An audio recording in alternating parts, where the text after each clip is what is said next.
Welcome to the Present History podcast. We have a really special episode today as I had the chance to sit down with Grace Beattie, a public historian and podcaster. This is a really interesting conversation. We go a little bit more conceptual with it, which is always good fun. And stay tuned for a very exciting announcement at the end. Enjoy.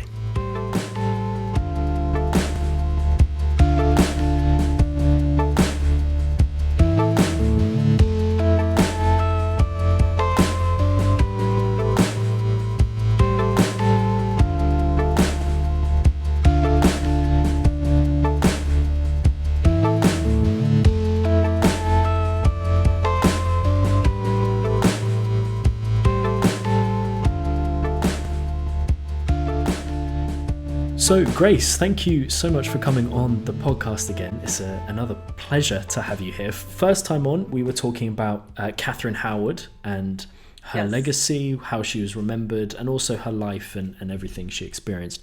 And we're kind of coming back to a similar topic because we're talking about wicked women. We're talking about the idea of legacy and perception throughout history. But before we dive into all of that, would you tell us a little bit about yourself, where you come from, what you're interested in, what drew you into history? Yeah, of course. I mean, it's great to be back. I'm loving this sort of collaboration for future. But my name is Grace, as you said. I'm originally from California in the United States. And, I've always been super fascinated by sort of the underdogs or the people from history who don't have a very positive reputation, a very positive legacy. I didn't put it into context in the sense of a project that I would ever do, but it was always the books at the library or the bookstore that I would find. I would find Mary the First or Catherine Howard, the ones that most people don't want to celebrate very often. And so once I was in grad school and we were given the opportunity to do a project, I thought, why not sort of combine what I've always been interested in with the new skills that I've been learning in regards to podcasting and social media. And it sort of just ballooned from there and turned into what it is today. That's awesome. So out of the master's assignment came Wicked Women, the podcast, and the social media that goes along with it. Could you tell us a little bit about the thinking behind the podcast? What did you set out to do? What's your kind of mission statement, if you will, for the podcast? Definitely. Yeah, mission statements are always important. Absolutely. I would say that first in the fall semester of grad school, we had a podcasting class. And for the final project for that particular class, we had to create a podcast episode that was 30 minutes. And in my process of trying to figure out what I wanted to do, I felt drawn to talking about a woman in history that I had been really passionate about, which was Alexandra Fyodorovna Romanov, the last Tsarina of Russia. And within that, I thought it would be really cool to be able to also interview historians and talk about her legacy with them.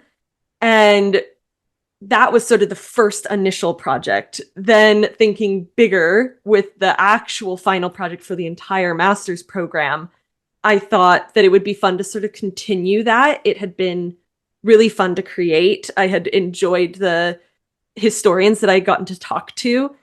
And I started just thinking of all of these women throughout history that sort of instantly came to mind, not just Alexandra, that I thought I could continue to look at that legacy. I've always, ever since I got really into them as a child, I always questioned why that's what they were remembered for, or would try to look at it in a different angle, or this must not be the whole story. They're much more interesting than this. They can't just be the sort of 2D Disney villain that we often see them portrayed as. And so from that point on, I wanted to find women throughout all of history from all over the world that have sort of gone down in the popular imagination. If I was to say their name to somebody, it would not bring about a positive image. It would not bring about the Elizabeth I or Queen Victoria image of women in power.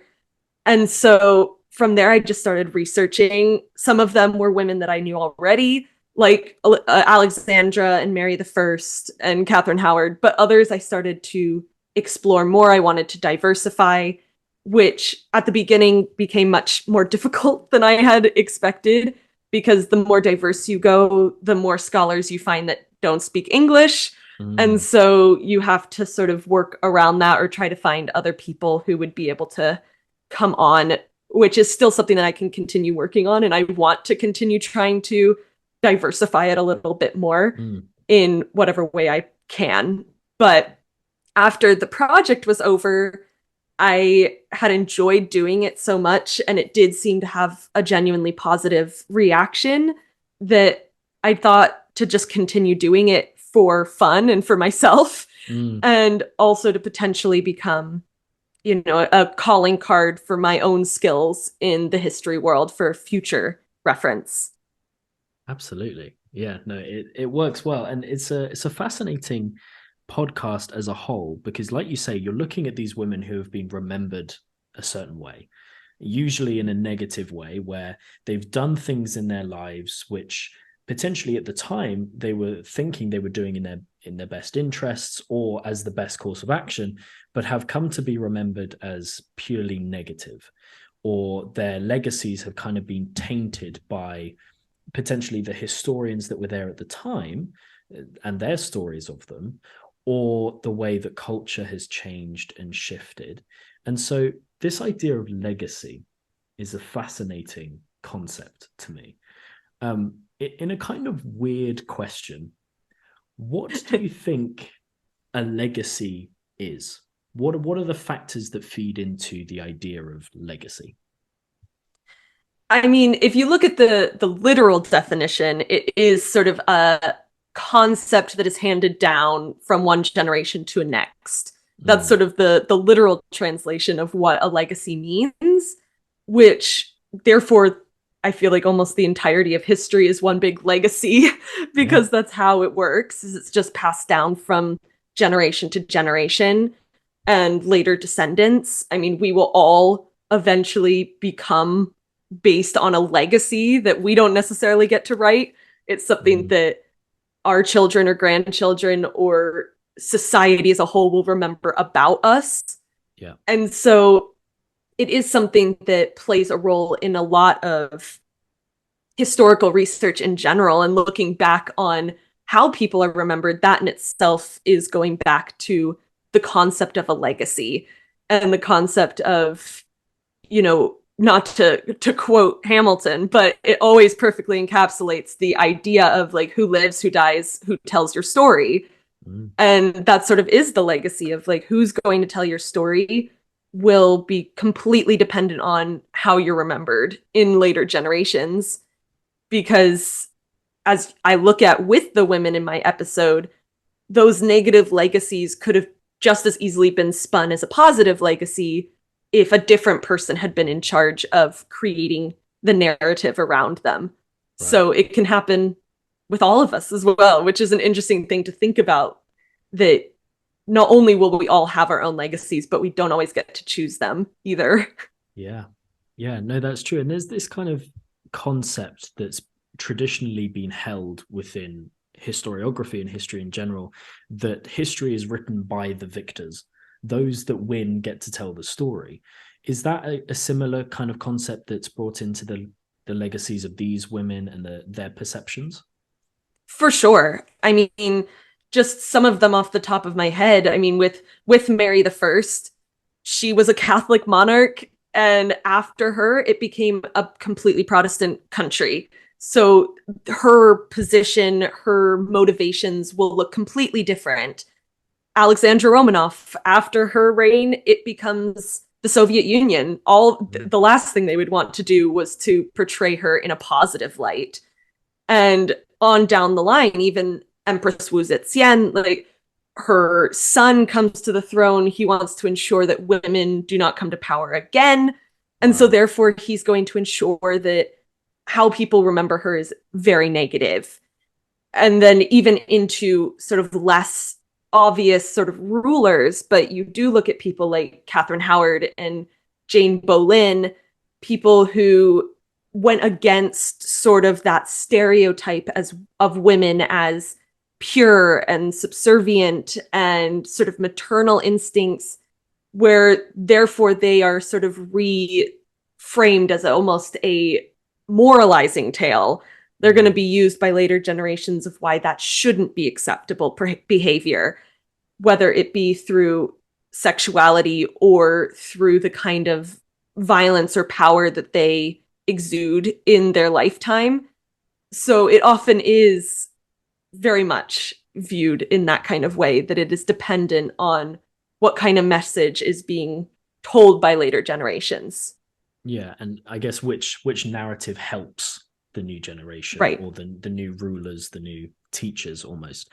And what you touched on there was the interesting idea of stereotypes, because a lot of these women were breaking stereotypes that were fundamentally ingrained within their society.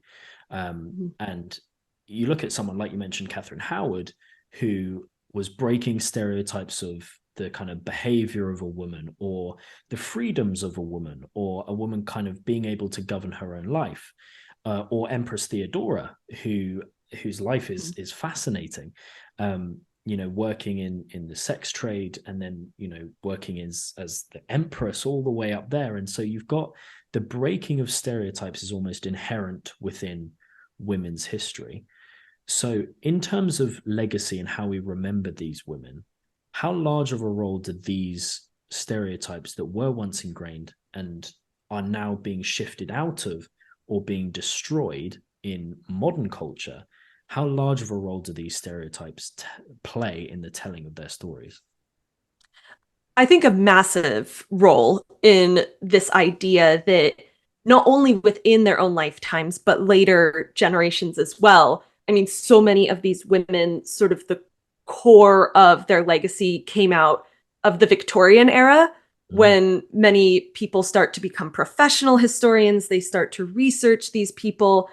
And most of these women do not fit the Victorian standard of womanhood at all.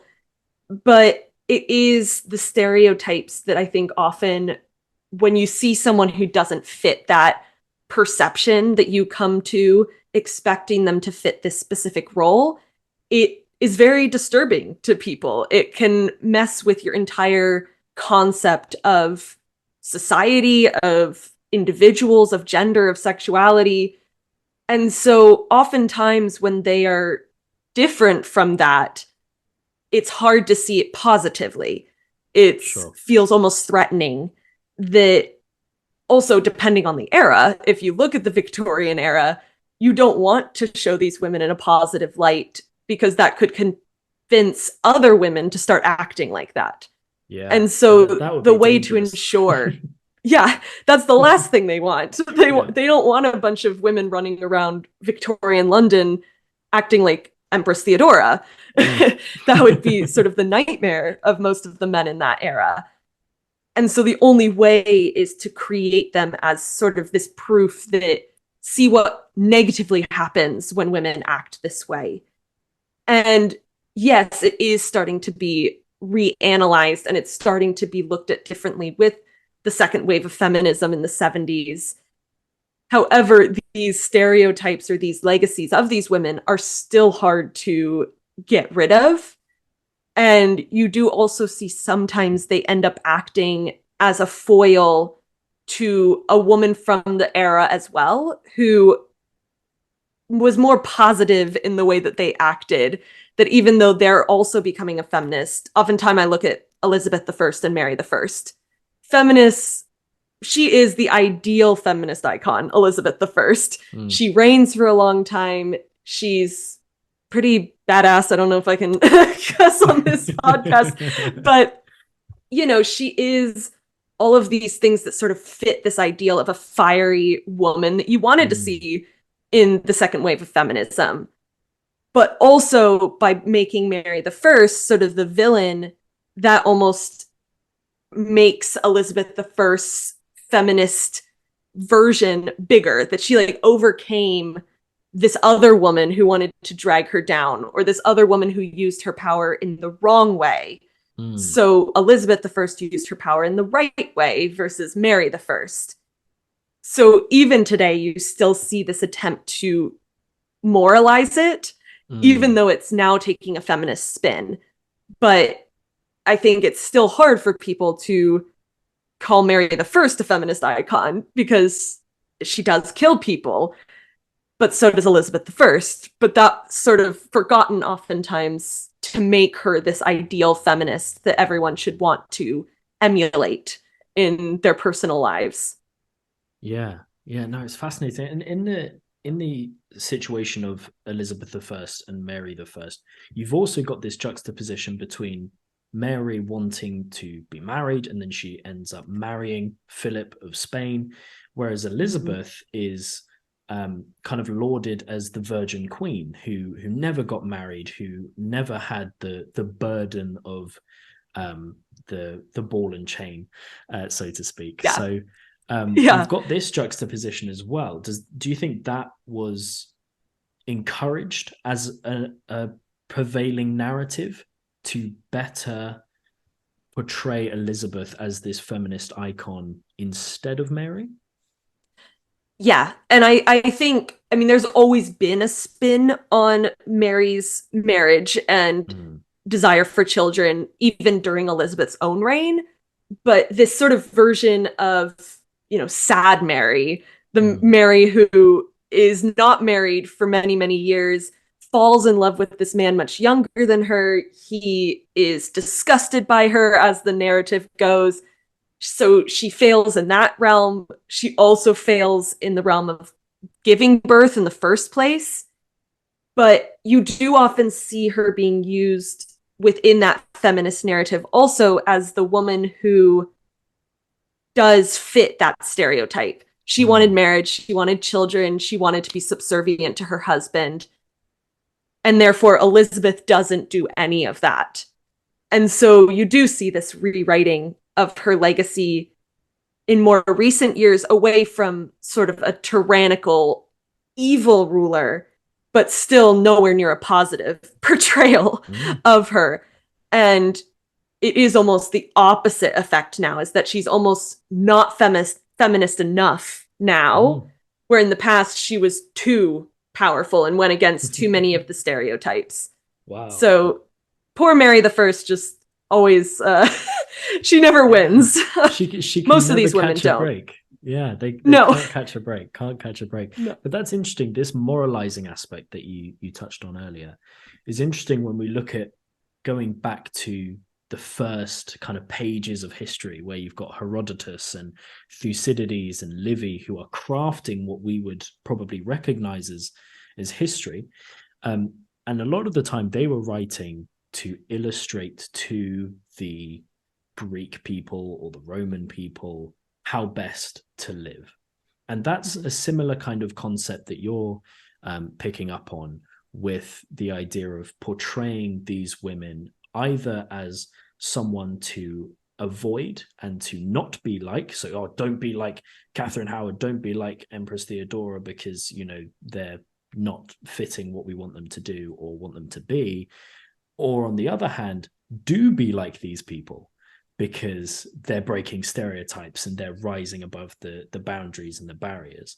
And that's a kind of interesting dichotomy as well, is this moralistic diversity. And do you think that's shifted over time and it's changing, or is it kind of always been that dichotomy? I think there's always been an aspect of a moralizing tale. I think that it's more that the morals that they're trying to teach have changed. Sure. That, yes, in the Victorian era, it was very much a moralizing tale against sexual promiscuity and a woman getting above her station and being pushy or being evil in that way. That's no longer, in today's society, what you can use as a moralizing tale. But there is still a sense that certain women from history still shouldn't be used as an example of, this is a great feminist icon that we should all look to. But that was something that always bothered me, which also motivated me to make this podcast, that, you know, when I look at these books that have been coming out for the past like decade, these, you know, rebel women or whatever, bad women from history, they do feature women who were not all good. They feature people like Catherine the Great and Elizabeth I, women who did also murder people. Mm. But there's been sort of this societal agreement to push that aside so that we can celebrate the aspects of them that were positive.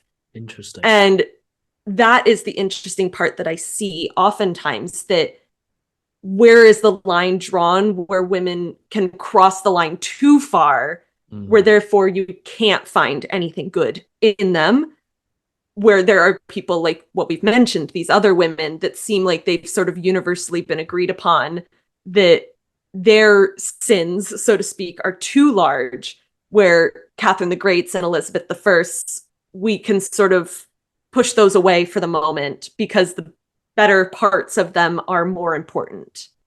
Wow, that's really interesting. Like, where is this line in your research and in your understanding? Where have you kind of maybe seen the line to be, or has that even shifted over time? Like in the Victorian era, the line was here, and now in the modern era, the line's moved. Or where do you see that being?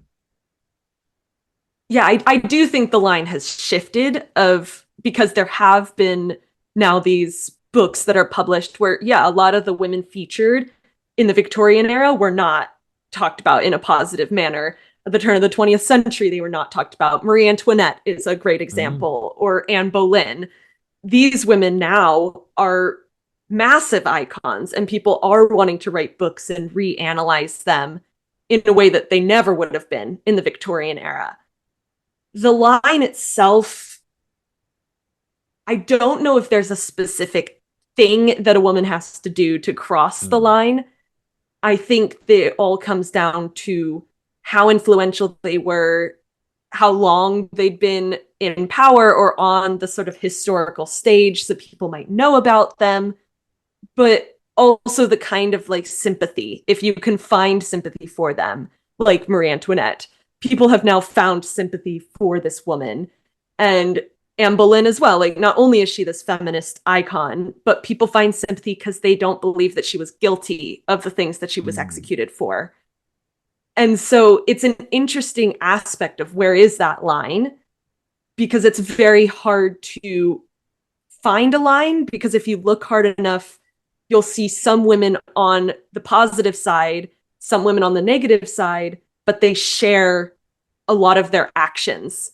So one has just been positively portrayed, one's been more negatively portrayed. And sometimes they've done very, very similar things. Wow, that's fascinating. So in terms of these stereotypes and breaking these stereotypes and kind of moving on from them, how important do you think it is that we do that we break them, that we move on from them, that we kind of leave them in the past?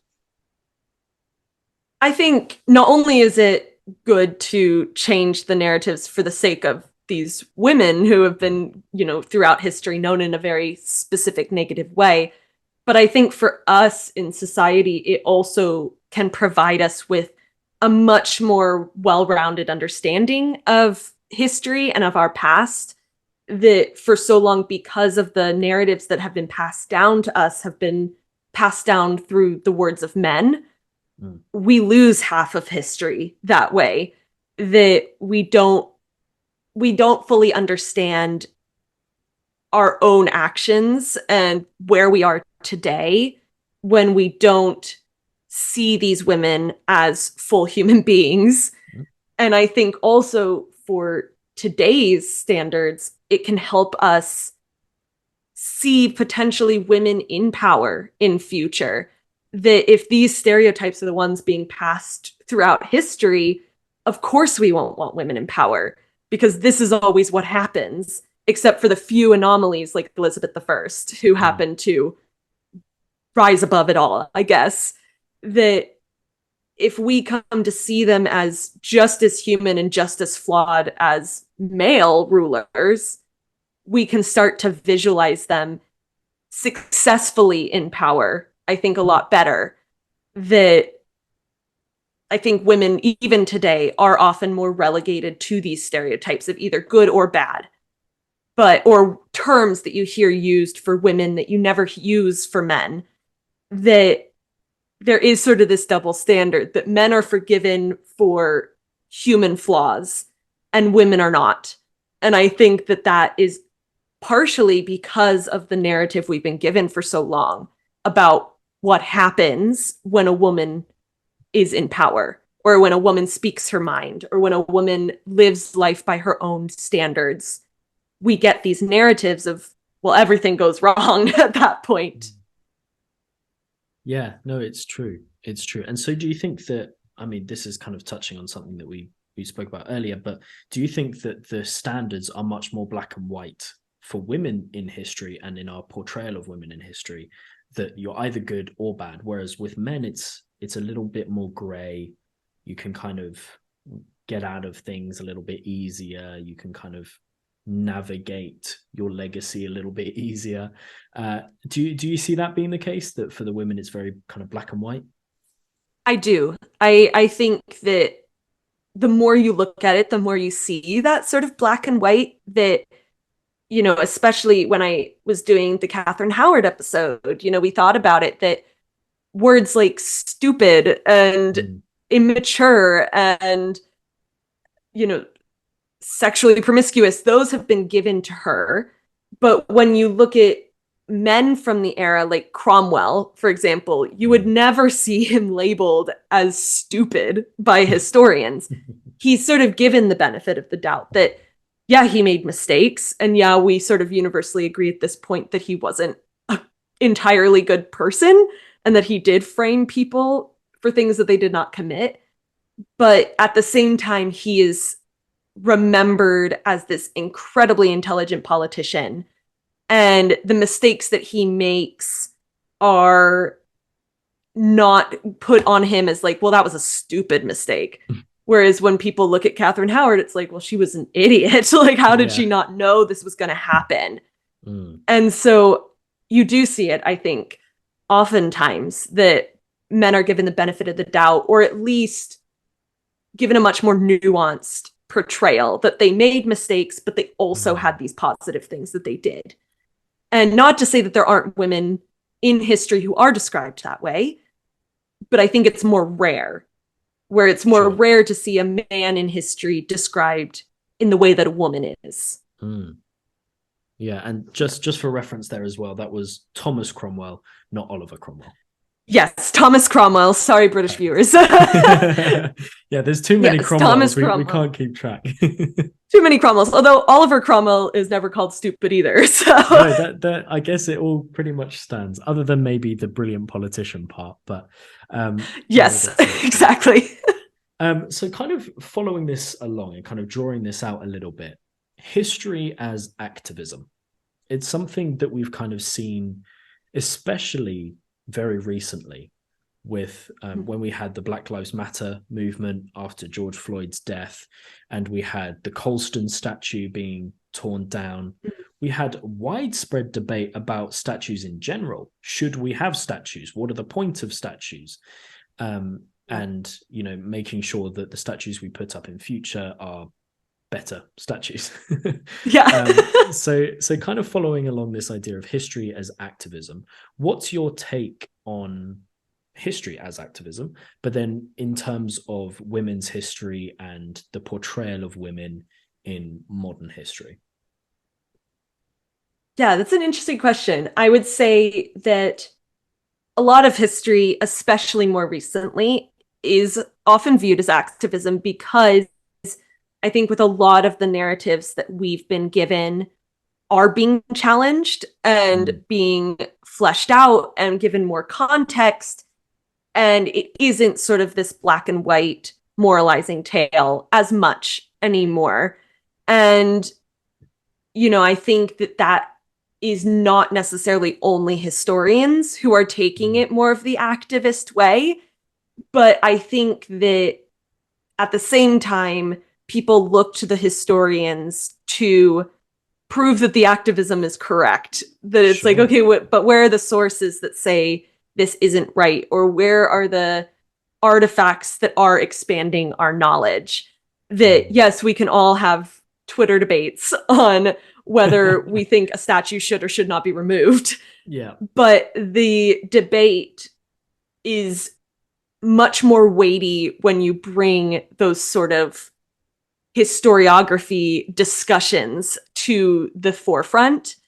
And for women's history, I think a lot of, I mean, even the term women's history was a form of activism at the time, that before it was just all history. But then, you know, second wave of feminism came through, and it started to be discussed about the fact that maybe women deserve their own history and deserve their own authors and their own sources. And that was tied up within the women's liberation movement activism that was going on. And, you know, I think the important role for a historian also is to always see themselves as that activist, see themselves who, you know, don't look at your role as filling in the narrative that's always been there. Like, that's our role, is to be trained so that we can challenge the preconceived notions, not only of gender and women and men, but in societies as a whole. You know, we are seeing that reckoning in America with the Black Lives Matter movement, but also reanalyzing people like Thomas Jefferson, that for the longest time he was used as sort of an iconic version of the great American narrative that there was for people. And it's being questioned, which I think it should be, but it's being questioned because historians have found those records that then they can present, that it's like, I'm not just making this a political discussion. Like, here are the sources that are complicating this narrative. And from there, then we can start a larger discussion around that. Yeah, no, absolutely. And we're both public historians. That's what we do. That's the realm that we're in. And recently it's been very interesting to me, kind of looking at public history and then how we practice public history as individual public historians, and coming to terms with the fact that history is the collection of all of the stories of all of the people and all of the events that have lived and have happened throughout all of time. And so by virtue of that, historians are storytellers. We are the people telling the stories of the past. And for us as public historians, we're telling those stories in the public sphere, in the public eye, and to the public. And so I think when, like you mentioned with Twitter and you know, social media is a beast. It is a monolith in today's society, and it can be a real source of misinformation. It can be a real source of bad information or misleading information. Maybe it's not all dangerous or purposefully incorrect, but a lot of it can be very misleading. And so I'm going to say a statement, and I'd like to get your thoughts on that. The public historian's role is to populate social media and the public sphere with accurate and reliable information that people can fall back on in a world that is saturated with unsubstantiated historical claims. Thoughts? I think that is an amazing goal. I don't think it's always as easy to accomplish that, because truth can be questioned by people. That even if you provide these documents, even if you provide this kind of reference to what you're arguing is truth, there will be people who will not want to believe that truth and will fight it regardless. But I do think social media is an amazing opportunity to start these discussions, but also to open up the historical discussion to the public. That I think it is very important for these kinds of historical conversations to happen with historians, with people who have researched these things, where their knowledge is based in these facts. But sometimes it's really fascinating to see historical conversations happening with just everyday people. There are sometimes things that are brought up that you would never think of because you are, as a historian, very focused on the facts. Sure. That I think that comes with a big warning sign in front of it that you shouldn't read those stories, like the debate on whether Elizabeth I had a child, or whether, things like this, these kinds of debates, or who the author of Shakespeare's work really is. Those debates are fascinating and should be looked into. But there is also the warning of, don't read that and then be like, oh, but that must be true. That's where you need the historian to come in and be like, well, these are the records that we have. These are the records we don't have.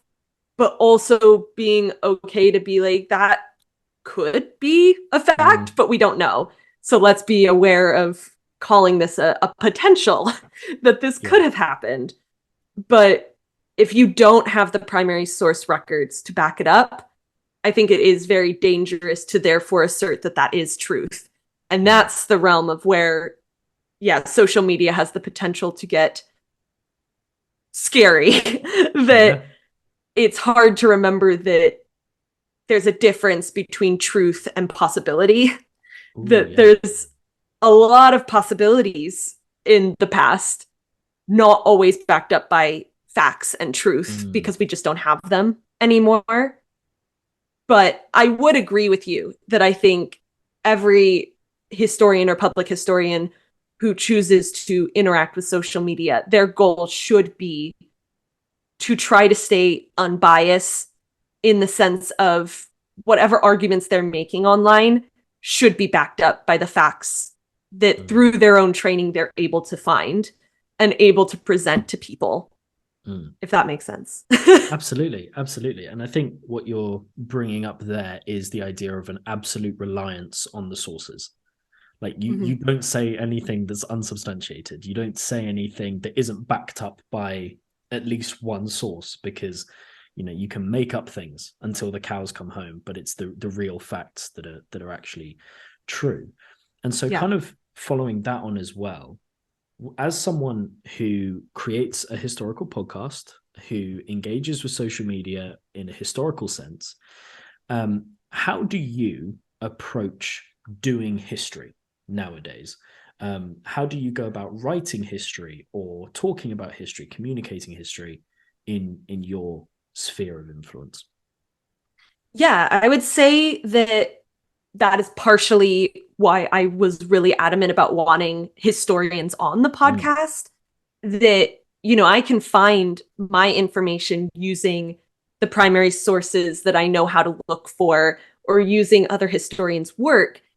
But I think that when you are potentially complicating a very set narrative, you should use as many authoritative voices as possible. And so to have someone whose entire career as a historian is based around the study of this particular person or this particular era, they will add weight to the concept of maybe we need to look at this person differently, rather than just me over here being like, I think from my minimal research, this might be wrong. And as well as, I do try as much as possible to bring contemporary sources to the podcast. That the work of later historians is invaluable. And because we also do find information later, much later, we find new things that shed light on different aspects of a person's story. But at the same time, if there is a theory, I just recently did an interview for another episode that will be coming up on Isabeau of Bavaria, who was a queen in France.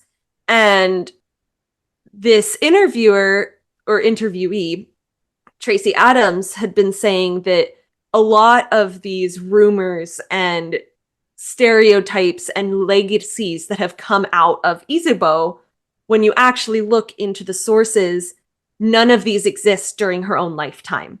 They are all after. And so, she was saying that was what motivated her to start looking at her differently. That if this was never even written about, not only in, newspapers, which, maybe you wouldn't want to put that out when she is queen, but even within letters and within diaries and within references to her, maybe that in itself should be an indication that some of this isn't true. And so I think that is important, even on Mary the First as well. Like, this term Bloody Mary, this concept of her as a murderous queen who martyred all of these Protestant saints, that was never a discussion during her lifetime, at least in England. It was then with John Foxe and his writings that created this legacy. But that's 7 years after she's dead, and Elizabeth is now queen. And so it's interesting, when you look at the contemporary sources, it seems like people were overjoyed when Mary became queen. That, Catholicism was still a major religion in England, hidden because of her father and then her brother in power. But, you hear these stories of churches bringing out their crucifix and bringing out their relics that had been in hiding. That is almost more captivating than this Bloody Mary narrative that came on much later. And so I think for me, those are things that are important to fall back on as well. That these aren't just, I have a gut feeling that Mary the First wasn't as awful as they say. It's like presenting those facts that potentially back up that gut feeling in a way. Yeah, no, absolutely. It's kind of starting with the gut feeling, thinking, surely there's got to be something different here, surely. Yeah. And then making sure that you take what the sources say over what you think might happen. Because you can go with a gut feeling, go, yes, there has to be something different about this. But if all the sources say, no, it's right, it's been right the whole time, you have to go, okay, fine, my gut feeling was wrong. That's okay. Right. And that's where fiction comes in as well. That fiction is where people can use that gut instinct and run with it. Like, go with it. Some of the best novels that I have read about historical characters are the ones where someone just went with a gut feeling. And by the end, your whole perspective has changed. But that's also the great thing about fiction, historical fiction, is that it shouldn't be taken as the truth. But maybe that person who closes the book at the end and are just like, wow, I never even thought that could be the potential, then maybe they will go and try to find the truth behind that gut feeling that an author had.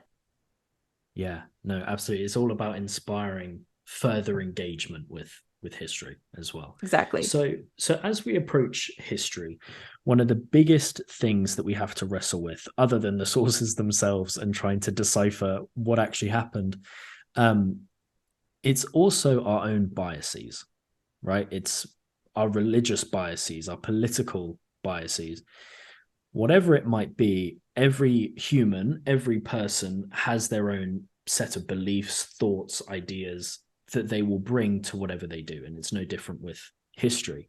So in terms of navigating these biases, and I guess in some senses striving for objectivity, while knowing that objectivity might be impossible for us to reach as mere humans, how do you go about addressing your biases and in your writing of history, and how would you potentially advise someone as they're writing history on how to navigate that?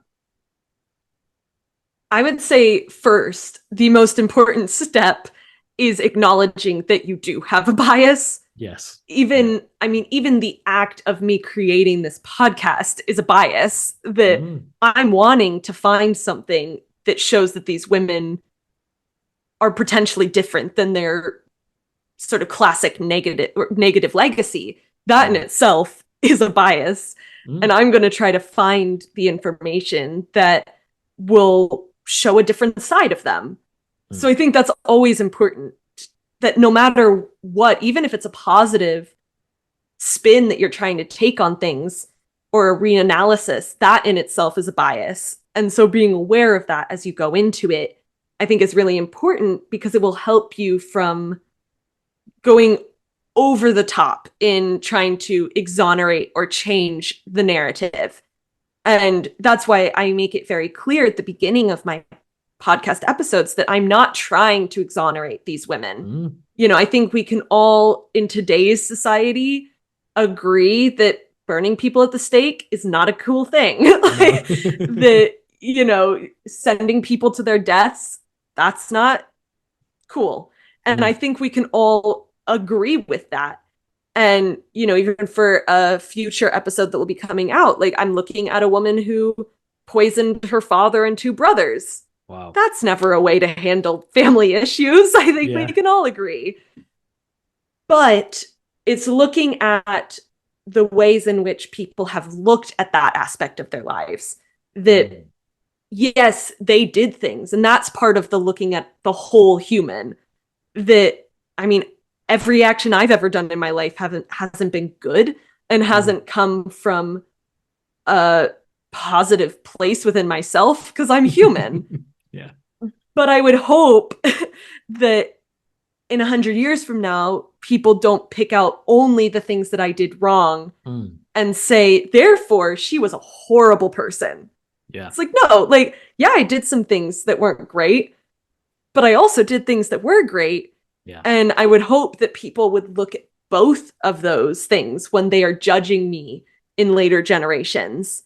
And so I think that that is also important to acknowledge throughout our bias, is we're not going to go in and fully find an opposite version of the story. And, I remember it in undergrad that one of my professors talked about it, of looking at everyone within the context of their time. And that will help in regards to your bias. It won't fully get rid of it, but looking at someone like Mary the First and realizing that everyone was burning heretics, it doesn't exonerate her, because we can still agree that that's not okay. But it can put it in a context of, she was a person in her own time, that in itself is not the one action that should condemn her forever, because everyone was doing it. So therefore, everyone should be condemned. And so there's a different spin to take on it, of not agreeing with the action, not saying we can conveniently forget that they did that thing in trying to rehabilitate them, but just acknowledging that perhaps some of their actions came from the time that they lived in and the ways that they were raised and the kinds of trauma that they had, or the kind of dysfunctional family life they had, that will mold them into the person that they are. And so it's not necessarily full rehabilitation, because I think that in itself is bias. It's more just trying to find an empathy for it, and maybe a deeper reason behind why they did those things and why those were their choice of action. Because you think of it even today, when someone does something to you, you could just condemn them, be like, they're an awful person and there should be no forgiveness. Or you say, why did they do that? Where are they coming from? What kind of things are they bringing with them into this situation that is creating a person or a response that may be much bigger than myself also? That, you have family, the way you're raised, the different intergenerational traumas that are brought down that will turn you into the person you are. But I would hope that none of us will be completely condemned in later generations for the mistakes that we make. Yeah, no, that's really good. And I think it's important as well at this point to mention that because I think biases is such a loaded term. and it's always Yes. viewed as a negative term, but there are positive biases as well. So my bias when creating historical content is I want to inform people, I want to educate them, but I also want them to inspire them, and I also want to show them how history directly affects us today, and then how we can use that understanding to build a better future. And that's my bias, and I would personally say that that's maybe a positive bias, but that's a bias in itself as well. So there are positive and negative biases as well. So I think, I think that's important, not only, like I said, to acknowledge that bias, but we should take away the sort of negative spin that bias is always a bad thing, because it's true. Like, it's not. Sometimes the desire to do good things, whether it be through history or just in your personal life, that is a bias, because you're going to make choices depending on that feeling within yourself. And you're going to look for a specific narrative, or you're going to look for a specific story to focus on. And that is a bias. But it isn't always negative. And maybe we need a new word, because it is that oftentimes when we talk about bias, it is because we're talking about something negative, that, we're talking about why these women are negative. That came from a bias for the person who wrote about them in whatever era, or the way that America is reckoning with the history of enslavement. That is because we're looking at the bias that came from people who wrote about it in more recent generations soon after the Civil War. So we don't often frame it in a positive light, even though every single person, the moment they wake up to the moment they go to sleep, there is bias acting in their actions. So maybe we just need a rebrand. Maybe we need two words, a negative version and a positive version. What do you think about the word inclination? Do you think that works better because you're inclined to something, good, or inclined to something negative? Do you think inclination works? I think it works, but that's where the problem lies, is it doesn't bring to mind the same concept of bias. And so I think that would be the problem with rebranding, is an inclination just doesn't carry the same weight as saying you have a bias. And true. So I think that is probably why it's really hard to try to reconfigure what that word means, because other words that exist out there, the first thing that comes to mind is not the same as bias.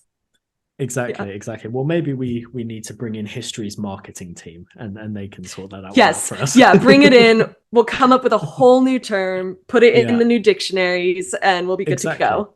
Exactly. That would be perfect. So as a kind of final question to round it all up, we've talked a lot of concept, a lot of theory on this episode.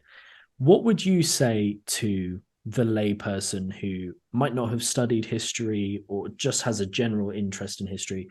What would you say to them when they approach history, as they come to read a historical book, or even historical fiction or a film or something like that? What are some things that you think it's important for them to keep in mind when they interact with history?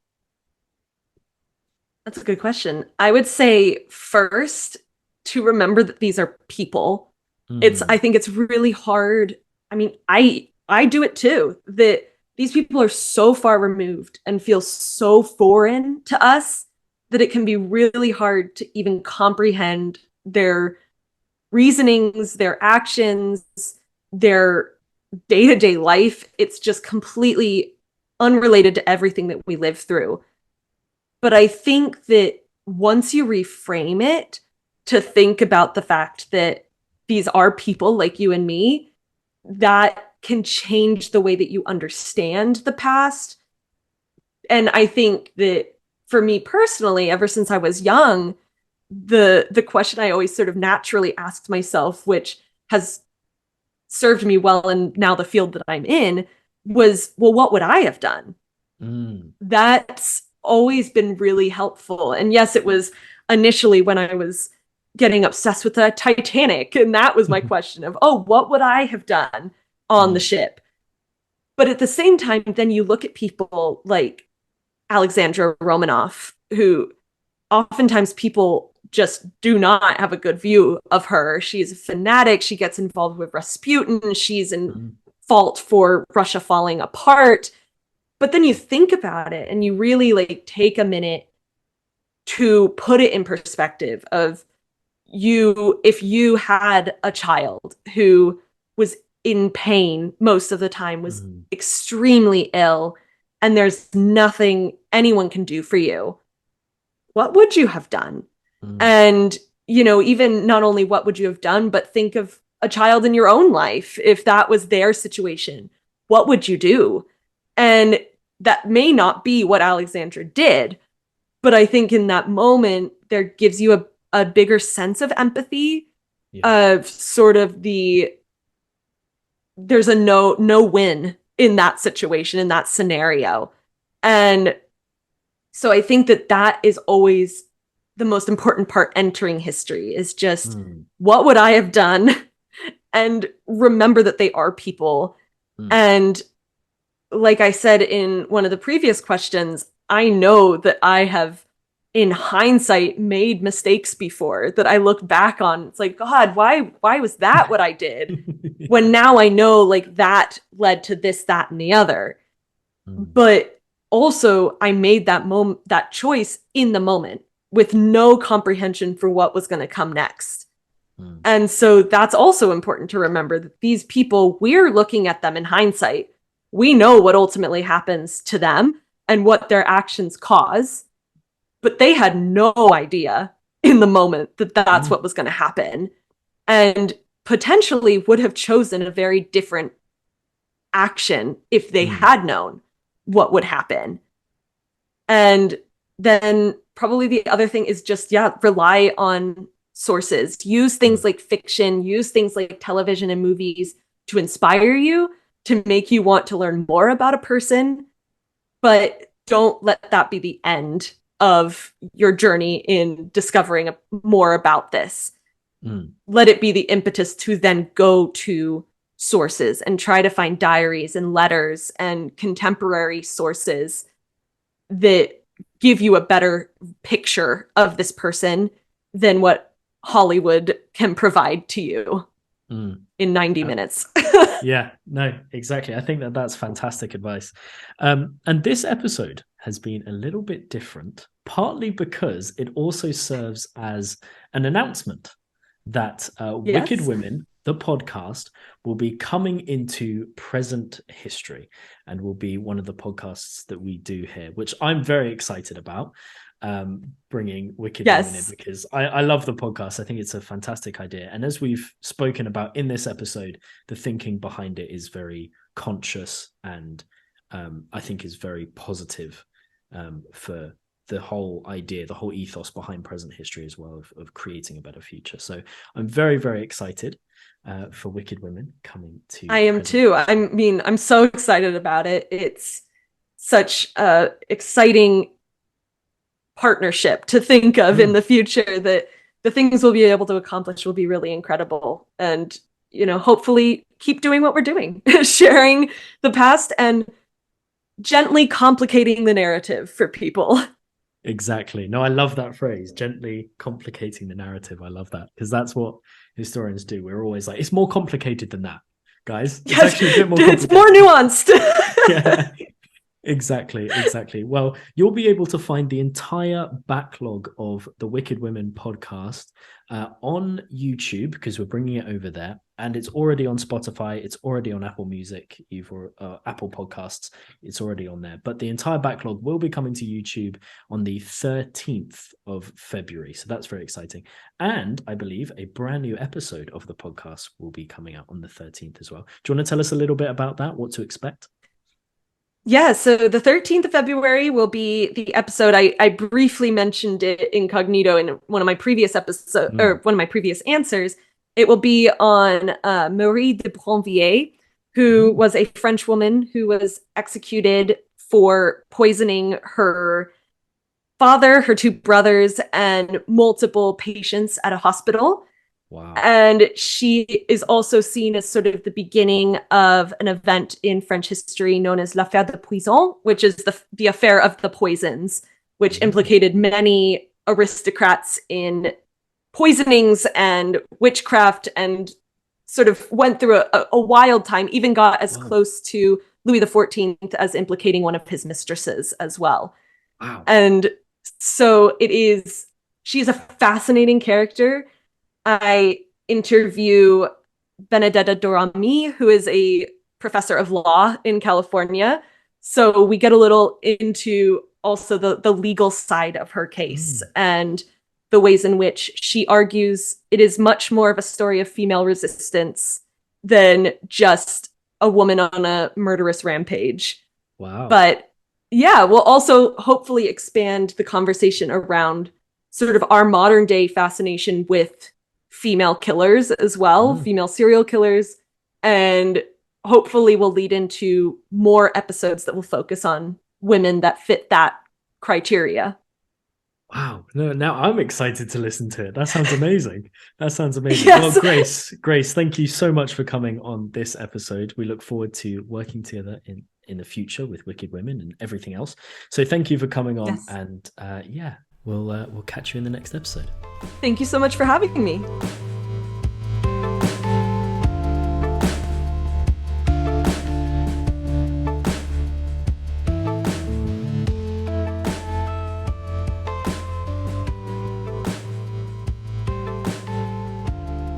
Thank you for listening to this episode of the Present History podcast.